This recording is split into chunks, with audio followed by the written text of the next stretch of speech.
যাদের এখানে দাফন করা হয়েছে তাদের কিন্তু অনেকে শনাক্ত করা যায় না। আমরা অবশ্য এদের কিভাবে শনাক্ত করা যায় এই জন্য আমাদের চিন্তা ভাবনা আছে। তাড়াতাড়ি আমাদের শনাক্ত করার ব্যবস্থা এতদিন হয়েছিল, তাদের আত্মীয় স্বজন অনেকেই মানে কবর উঠানো হোক রাজি হয় নাই। এখন মোটামুটি তারা সবাই রাজি হয়েছে।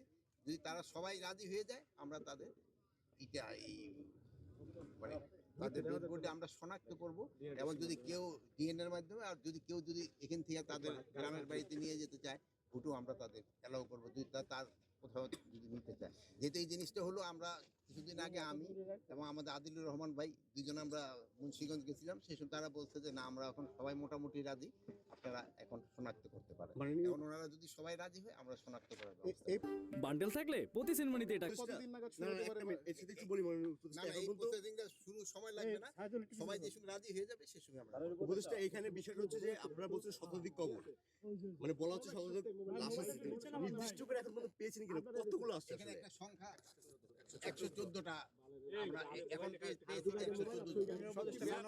আচ্ছা এই যে গণহত্যা হলো, উপদেষ্টা গণহত্যার এক বছরে এখন বিচার প্রক্রিয়া আসলে কত দূর? না বিচার প্রক্রিয়া তো চলতেছে, বিচার প্রক্রিয়া তো চলতেছে, কিন্তু আমার হলো একটা অনুরোধ, আপনারা একটা আপনাদের কাছে অনুরোধ, এই যে ধরেন এই যে গণকবর এই দেশের জন্য যারা শহীদ হয়েছে তাদের কবরের এই যে ইট গুলি ভালো দিচ্ছে না, এইগুলো আপনারা একটু প্রচার করবেন। আচ্ছা ভালোভাবে মাননীয় উপদেষ্টা, আরেকটা জিনিস মাননীয় আমি একটু বলি, মাননীয় উপদেষ্টা আপনি বলছেন যে কবর থেকে লাশ তোলা হবে, ডিএনএর মধ্যে আত্মীয় স্বজনের কাছে বিষয়টা নিশ্চিত করা হবে, এদের ক্ষেত্রে পোস্টমর্টম হয়নি, মামলা তদন্ত প্রক্রিয়াধীন আছে, এইটা কি পর্যায়ে? এদেরকে লাশ তোলার পরে কি পোস্টমর্টম হবে?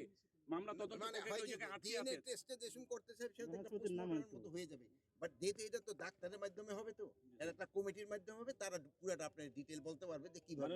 না আমি মামলা তদন্ত আটকে আছে মাননীয় উপদেষ্টা, এইটার কারণে তদন্তগুলো পোস্টমর্টম না হওয়ার কারণে মামলা তদন্তগুলো অনেক ক্ষেত্রে মামলা তো আমাদের তো অনেক শহীদ হয়েছে, অনেকগুলি মামলা কিন্তু বিচারাধীন শুরু হয়ে গেছে, অন্যান্যগুলো হয়তো এটাও কিন্তু প্রসেস শুরু হয়ে গেছে, আর এগুলো আস্তে আস্তে হয়ে যাবে যত তাড়াতাড়ি যেন বিচারের আওতায় নিয়ে আসে।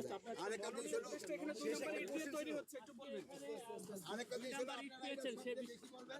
দুর্নীতি রেজিস্ট্রি, আপনারা আমার কথা সবচেয়ে আপনি ভাই কথা শেষ করতে, আপনাদের বললো বড় সমস্যা হলো আমাদের দুর্নীতি।